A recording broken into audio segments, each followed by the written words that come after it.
Welcome to my channel. आप सभी दर्शकों का मेरे यूट्यूब चैनल पे फिर से एक बार स्वागत है।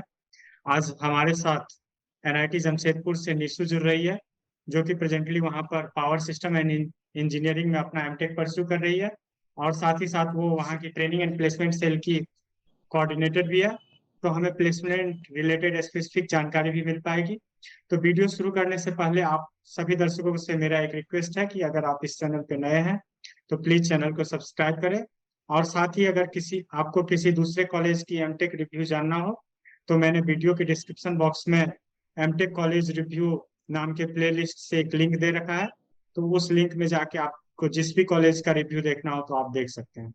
तो सबसे पहले निशु, बहुत बहुत धन्यवाद मुझसे जुड़ने के लिए। आप अपने बारे में थोड़ा Thank you, sir. ब्रीफली बताएं। Good evening to all. I am Nishu Kumari from NIT Jamshedpur. I am pursuing MTech in Power System Engineering from NIT Jamshedpur. Currently, I completed my first year. Right now, I'm in second year. आपका branch वहाँ power system and engineering है, तो वहाँ पे electrical branch की हमारी क्या priority होनी चाहिए? अगर हम इंटरडिसिप्लिनरी ब्रांच की बात करें तो वहाँ कौन से ब्रांचों की हमें प्रायोरिटी देनी चाहिए, और ईसीई की भी अगर बात करें तो उसमें कौन कौन से ब्रांचेज अवेलेबल हैं? अगर आप इलेक्ट्रिकल इंजीनियरिंग से हो तो एनआईटी जमशेदपुर में दो ब्रांच है। एक पावर इलेक्ट्रॉनिक्स है और एक पावर सिस्टम है। जनरली पावर इलेक्ट्रॉनिक्स का कट ऑफ हाई होता है और मार्केट डिमांड भी पावर इलेक्ट्रॉनिक्स का ज़्यादा है। बट पावर सिस्टम और पावर इलेक्ट्रॉनिक्स का कोर्स करिकुलम लगभग हमारा 2-2 सब्जेक्ट दोनों सेमेस्टर में कॉमन है। और कोर कंपनी जो भी आती है मैक्सिमम पावर सिस्टम और पावर इलेक्ट्रॉनिक्स को अलाउ करता है। कुछ कंपनी है जो सिर्फ पावर सिस्टम को ही अलाउ करता है और कुछ कंपनी है जो पावर इलेक्ट्रॉनिक्स को ही अलाउ करता है। बाकी अगर आप एम्बेडेड में जाते हो तो वहाँ पे आपको दोनों ब्रांच अलाउ करते हैं, अदर इंटरडिसिप्लिनरी के लिए आप प्लेसमेंट में जाते हो तो। एसीई में आपका एक एम्बेडेड सिस्टम आता है और कम्युनिकेशन सिस्टम का आता है। एम्बेडेड का बहुत ज़्यादा डिमांड है, लाइक 18 स्टूडेंट एम्बेडेड में है और कम्युनिकेशन का उससे थोड़ा कम है, लाइक 2 ही स्टूडेंट्स हैं। कितने गेट स्कोर पे हम मतलब ये सब ब्रांच एक्सपेक्ट कर सकते हैं? अगर कटअप की बात करें तो कितना कटअप चला जाए? जनरली अगर आपका इलेक्ट्रिकल है, मेरे को इलेक्ट्रिकल का आइडिया है क्योंकि मैं उससे हूँ, तो आपका ये फैक्ट है 370 से लेके आप चलो कि आपका अगर 520 एबव है, तो इन दोनों के बीच में आपको मिल जाएगा एनआईटी जमशेदपुर। इन दोनों के बीच में भी आपको मिल जाएगा, लेकिन हाई कट ऑफ के बच्चे भी हमारे यहाँ आते हैं क्योंकि प्लेसमेंट सिनेरियो को कोर्स जो है आपका एनआईटी जमशेदपुर का प्लेसमेंट कोर ब्रांचेस के लिए मुझे लगता है कि अच्छा है। लाइक अगर आप कंपैरिजन कर लो इस लेवल के जो भी कॉलेज हैं, तो इसलिए हाई लेवल के कट ऑफ के बच्चे भी यहाँ हैं जिनका 700 रैंक हो या 1000 रैंक हो, इस टाइप के भी बच्चे हैं एनआईटी जमशेदपुर में। इंटर्नशिप के लिए किस किस टाइप की कंपनी विजिट करती है? इंटर्नशिप की कितनी अपॉर्चुनिटी होती है? और अगर मतलब कितना परसेंटेज बच्चे का इंटर्नशिप लग जाता है? इंटर्नशिप का अभी जैसे मैं कॉलेज में एडमिशन ली थी अगस्त के टाइम में, और इंटर्नशिप हमारा नवंबर में ही स्टार्ट हो गया था। यहाँ पे कंपनी जो कोर कंपनीज है जो इलेक्ट्रिकल को ले जाती है, उसमें आपका टाटा पावर भी इस बार विजिट किया है, टाटा स्टील भी आया है और टाटा टाटा कमिंस भी आया है, बॉश आता है। और अदर डिसिप्लिनरी में जाओ आप, एम्बेडेड में जो इलेक्ट्रिकल को अलाउ करता है, एक पावर इलेक्ट्रॉनिक सब्जेक्ट के थ्रू आप कन्वर्टर बेस्ड डिजाइन का आपको हार्डवेयर में मिलता है जॉब।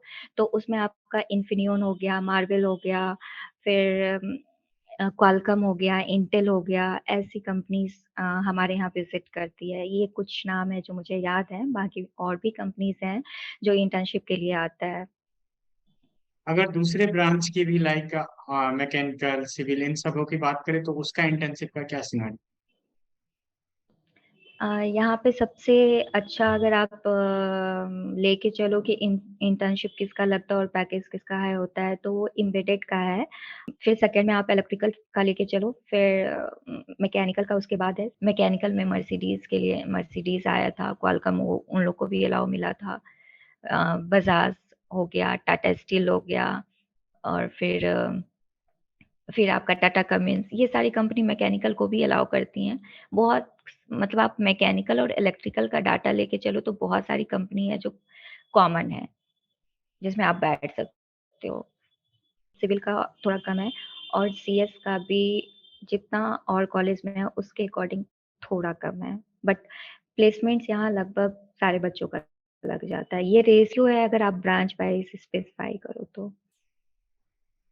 प्लेसमेंट में कितने किस टाइप की कंपनी विजिट करती है, कोर का कितना अपॉर्चुनिटी है, सॉफ्टवेयर का कितना अपॉर्चुनिटी है, कोर में किस किस टाइप की कंपनी आती है, सॉफ्टवेयर में किस किस टाइप की कंपनी आती है, इन सभी चीजों के बारे में थोड़ा डिटेल में बताएं।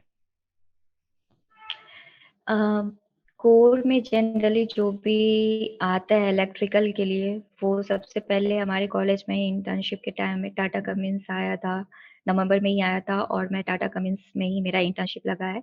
और बेस्ट बात यहाँ ये है कि टाटा ग्रुप का जो भी कॉलेज आता है एनआईटी जमशेदपुर में, वो 90% आपको फुल टाइम कन्वर्ट कर ही देते हैं। तो आप अगर इंटर्न्स में भी आपको मिल गया है और आप 11 मंथ का ट्रेनिंग कर रहे हो, तो एक आपका सेफ जोन है कि आप प्लेसमेंट लेके ही जा रहे हो।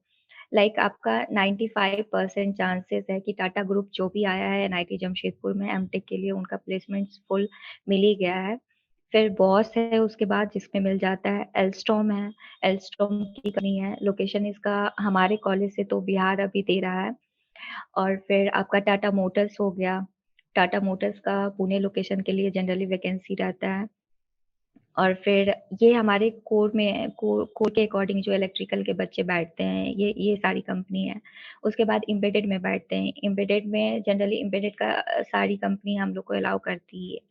एम्बेडेड में आपका हो गया इन्फिनियन हो गया, मार्बल हो गया, फिर क्वालकॉम हो गया, इंटेल हो गया और मर्सिडीज भी आती है। मर्सिडीज का भी अभी जस्ट आया था। और इसके बाद मुझे याद तो नहीं है, बट सीएस के भी 2-3 कंपनीज थी जो अलाउ हुआ था डेल में। और अभी मेरे को इतना ही याद है, और भी कंपनीज आती हैं लेकिन इलेक्ट्रिकल के लिए खास। अगर पैकेज की बात करें तो लाइक कितना मैक्सिमम तक एक्सपेक्ट कर सकते हैं, मिनिमम कितना एक्सपेक्ट कर सकते हैं, कि एवरेज पैकेज कितना एक्सपेक्ट कर सकते हैं as MTech student. As an MTech student अगर आप इलेक्ट्रिकल से हो तो कोर का पैकेज आपका 13 13 to 16 लेके चलो, जो टॉप कंपनीज हैं। और अगर आप एम्बेडेड में जा रहे हो तो 33 तक गया है। क्वालकॉम में हमारे एक सीनियर का हुआ है, उनका 33 लाख गया है पैकेज। वैसे ही आप जो भी चिप बेस्ड इंडस्ट्री बेस्ड जो भी कंपनीज हैं, उसमें 22 to 23 जो इलेक्ट्रिकल को हार्डवेयर में प्लेसमेंट मिला है, उनका ये रेंज है। बाकी ऑन एन एवरेज 7 to 16 आप लेके चल सकते हो। एल्स्टॉम जो है, बॉश है, ये सबका यहाँ पे 10 तक है। फिर टाटा ग्रुप का जो भी है वो 12 to 14 ऐसे ले सकते हो। जैसे टाटा कमिंस में 13 लाख का भी है पैकेज, वैसे ही टाटा स्टील का भी इंटर्नशिप के लिए आया है जो 62,000 दे रही है इंटर्नशिप के टाइम में। फुल टाइम का और भी ज़्यादा इसका मतलब आप लेके चल सकते हो, जो कोर कंपनीज में इलेक्ट्रिकल का लगता है। टाटा पावर आई थी, उसका फुल टाइम में 12 to 13 लाख दी है। तो ये सारे कोर के हैं जो मिनिमम आपका 13-14 तक है। और अगर आप स्विच करते हो अदर फील्ड में, लाइक एम्बेडेड या सीएस के सॉफ्टवेयर में, तो वहाँ पे आपका 33 मैक्सिमम है। और कुछ एनालिटिक कंपनीज भी आती हैं, तो उसका मुझे आइडिया नहीं है, बैंक और एनालिटिक का। उसमें भी आप एलिजिबल होते हो, ये आपका चॉइस है कि आप किस फील्ड में जाना चाहते हो। 4 टाइप का हमारा मतलब आपको ऑप्शन मिलता है कंपनी में। आपकी चॉइस है कि आप किस टाइप की कंपनी में बैठना चाहते हो। कितना परसेंटेज बच्चे का प्लेसमेंट हो जाता है? इलेक्ट्रिकल में लगभग मेरे ख्याल से अभी तक में पिछले ईयर में 32 या 33 स्टूडेंट थे जिनमें 26 का इंटर्नशिप लगा था। और प्लेसमेंट फुल टाइम जो है दोनों ब्रांच मिलाकर 27-28 ऐसे ही जाता है। कुछ बच्चे 3-4 बच जाते हैं, उनका थोड़ा सा कम्युनिकेशन मैटर करता है, आप स्किल डेवलप करना चाहते हो।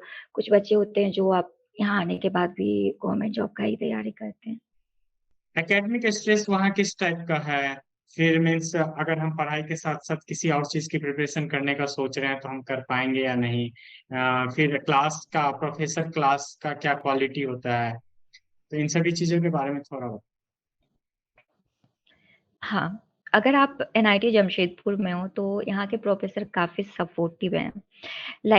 वो आप एक्स्ट्रा कुछ तैयारी करना चाहते हो तो प्रोफ़ेसर भी आपको सपोर्ट करते हैं। हाँ, क्लास आपको करना रहता है जो कि 8 से 2 मतलब ये टाइमिंग है, इतने में क्लास आपका हो जाता है। 2 से लेके आप पूरी रात फ्री हो, आप जिस चीज़ का तैयारी करना चाहते हो कर सकते हो, लाइब्रेरी फैसिलिटी भी है। मेरे को खुद लाइब्रेरी जाना अच्छा लगता है इसलिए गर्ल्स के लिए वहाँ 9 बजे तक खुला रहता है लाइब्रेरी, लड़के का मुझे आइडिया नहीं है कितना है। तो आप आराम से तैयारी कर सकते हो अगर आप मतलब इनफैक्ट मेरे सीनियर ने रैंक 7 लाया है गेट में इस बार, वो कॉलेज में रहते हुए उन्होंने नहीं फिर से गेट का एग्ज़ाम दिया था। तो और इनफैक्ट टीचर भी मतलब आपको सपोर्ट करते हैं, ये नहीं कि सर मतलब बच्चे पढ़ना चाह रहे हैं कुछ और तैयारी कर रहे हैं तो आप क्लास करो ही, आप रिसर्च पेपर निकालो ही। लेकिन अगर आपका चॉइस है कि नहीं आप कुछ एक्स्ट्रा भी करना चाहते हो तो आप कर सकते हो। Apart from that research paper आप सेकंड ईयर में आपको गाइड अलॉट होता है तो उसके लिए आप वर्कआउट करना चाहते हो तो उसमें भी वो सपोर्ट करते हैं।